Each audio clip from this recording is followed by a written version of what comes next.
Hello, everyone. This is Awesome Angie, honoring the awesomeness in you. And I am the founder of the Plank Training Club. We are plankers from 6 continents around the world.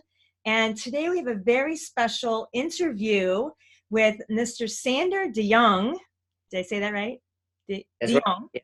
Okay. And he's going to introduce himself real quick. Like, tell us where you're from and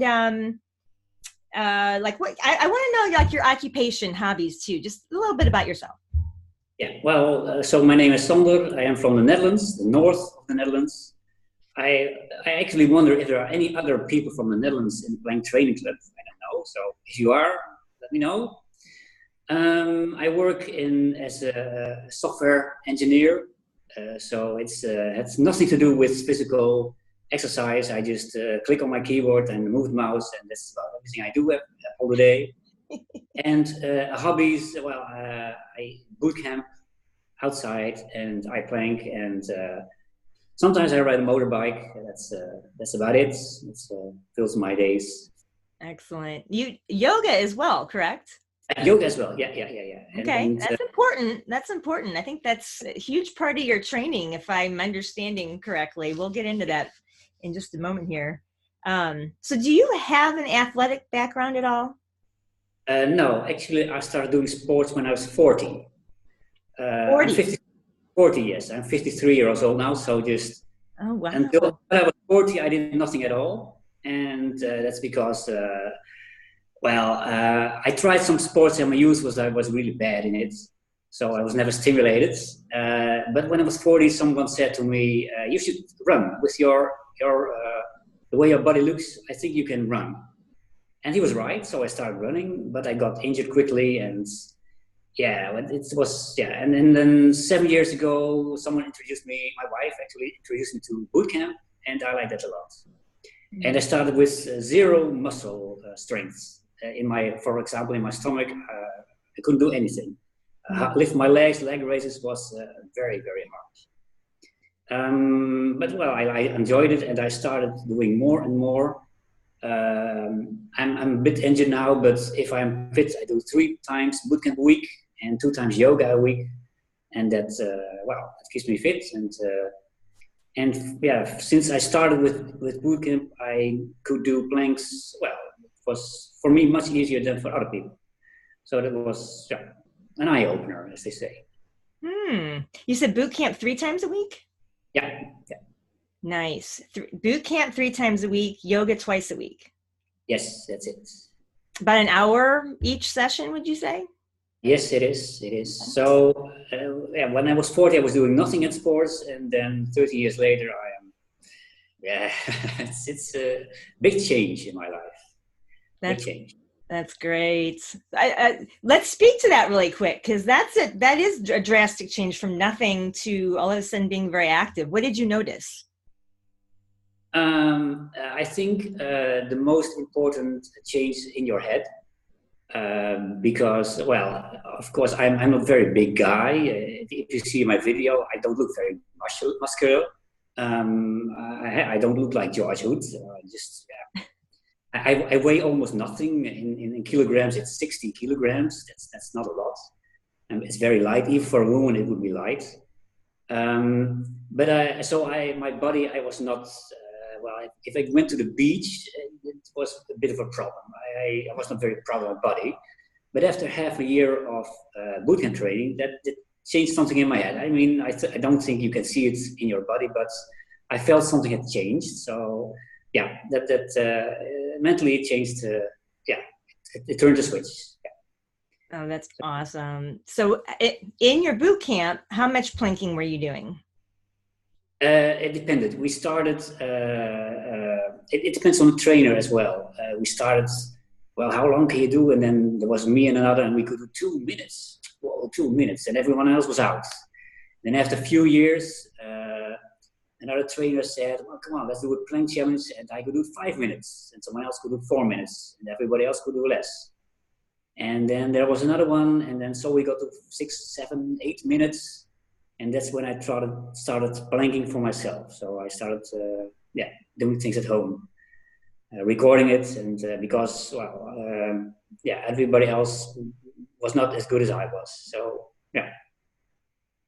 So somewhere there was an internal switch that went off and just said, I like this and I'm going to obviously do more at home. Something just triggered somehow. Well, yeah, yeah. Well, sometimes I get injured. My legs, my Achilles tendon, it's not so good. And I want to do something at home. And yeah, the planking is something that you can do almost regardless of your injury. Yeah, it's a good way of measuring how strong you are, how long you can hold. So if you do boot camps each year, then there's not really a measurement of how well you did of your progress. You can think that you are fitter, but it's hard to measure. And with planking, you can really measure. So that's yeah. Nice. Oh, that's awesome. So would you say you didn't do any planking until you started going to boot camp, correct? Correct. So I had never heard of planking. Interesting. And then when did you add the yoga piece in? It was because of an injury. I had got injured, yeah, well, again, and it was because something in my hip got stuck, and I thought, how can I? And it was well made unstuck by a chiropractor, and then I thought, how can I make myself well better with this? And I thought, okay, I can do yoga. So I learned some things with yoga, but well, and I did some practices, but a few years ago, the bootcamp club offered free yoga lessons, and I've attended almost every one of them. And yeah, it's to keep. Yeah, I'm getting a bit older, so I must keep my muscles. Yeah, they get stiffer, so it's a compensation for that. And also, I learn new things, things like crow pose. I like crow pose a lot, so yeah. And then I see Dana and George, and they do yoga as well. So I think, okay, if you want to do a plank, you better do yoga as well. It can't hurt. That's awesome. Yeah, because the plank pose is actually a resting pose in yoga. So it has its roots in yoga. So, okay. How did you find the Plank Training Club? What were you looking for when you ran into us? I was just as the rest of the world. I heard the news of Dana's new world record, and I was Googling for that, and then I saw it was done at the Plank Training Conference, and I Googled a bit more, and then I found, hey, there's a Facebook group around that, it's Plank Training Club, and that's how I got it. Oh, that's awesome. Very cool. Because you were motivated by planking at that point, and at some point, do you remember when it was when you said, I'm going to go for that hour? I think that was the moment when Dana did her record. I had done 30 minutes myself, and I thought, well, 30 minutes is a nice time. I was motivated to do 30 minutes because I found someone who did 30 minutes, but it was done in a really bad way. He was moving up and down, and it was not a good plank. So I thought, I can do better than that. I can do a proper 30-minute plank. And I thought it was finished. And then, well, Dana's attempt came, and I thought, well, yeah, that was really inspirational. So I thought, what comes after 30 minutes? Yeah, that must be an hour. So yeah, that was the goal. Yeah. Excellent. That's amazing. So what do you think are some of your favorite strategies that helped you get to that 1 hour? Because that's an accomplishment, to be able to train your body, to train your mind. What were some of your favorite strategies along the way?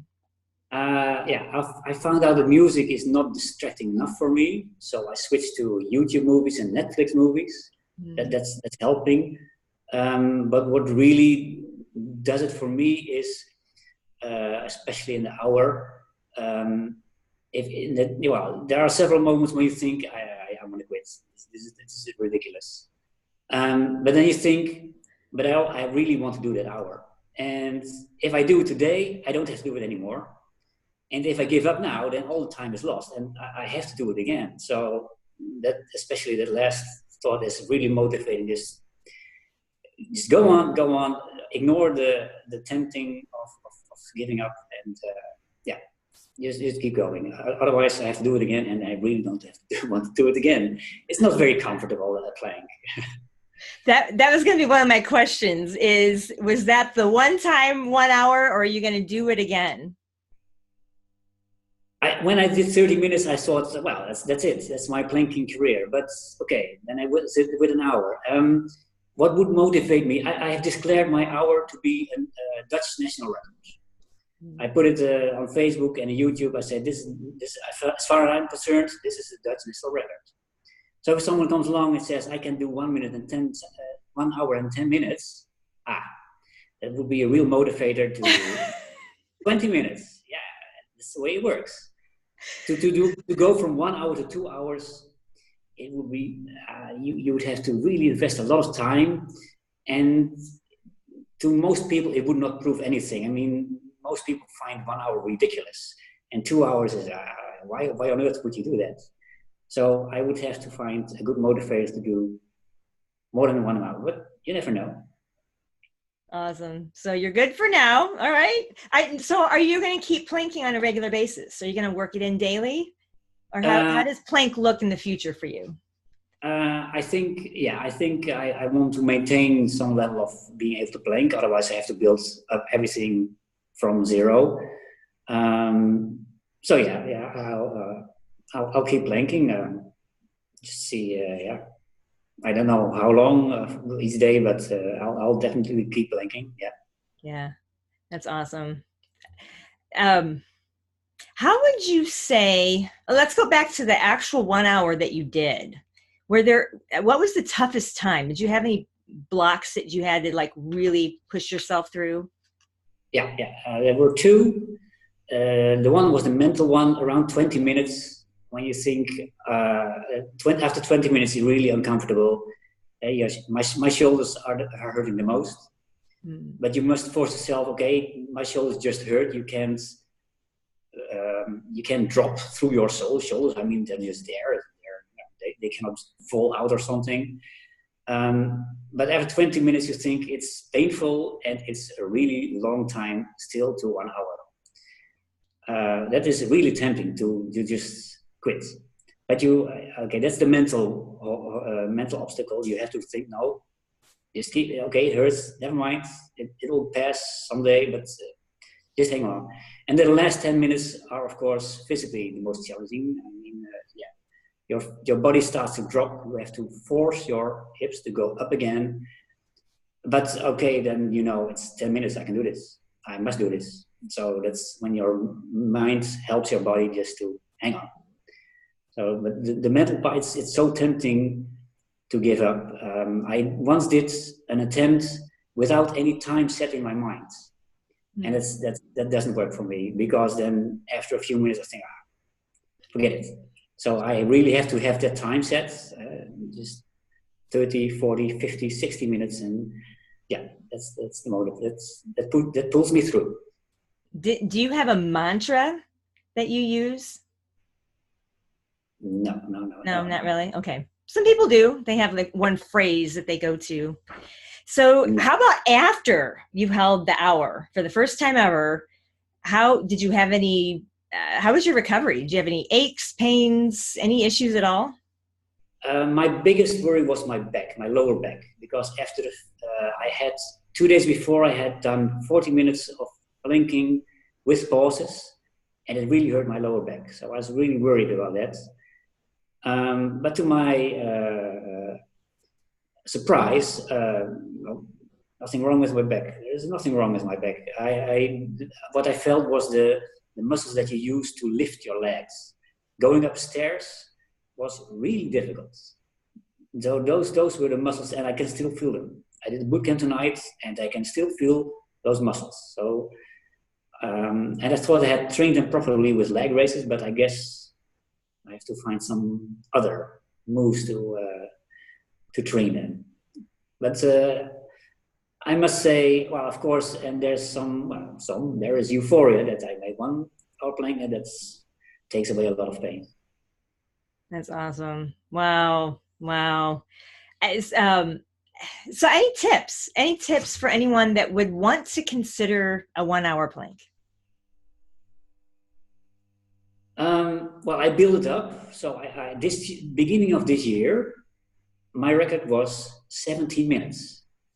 And I improved it to 20, 30, 40, 50, and 60. So it helps to know that you can do a 40-minute plank or a 50-minute plank. You can. I've done this before.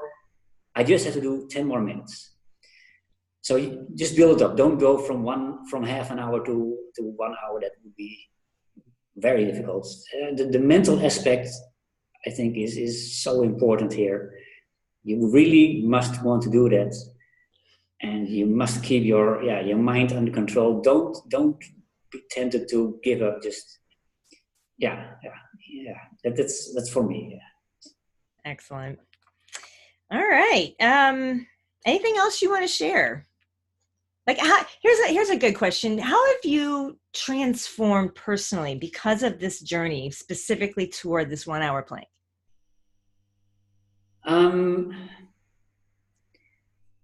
Well, it gives confidence. Just like after doing boot camps for a while, knowing that you can do a 1 hour plank, and that's something that not a lot of people can do. That really gives confidence.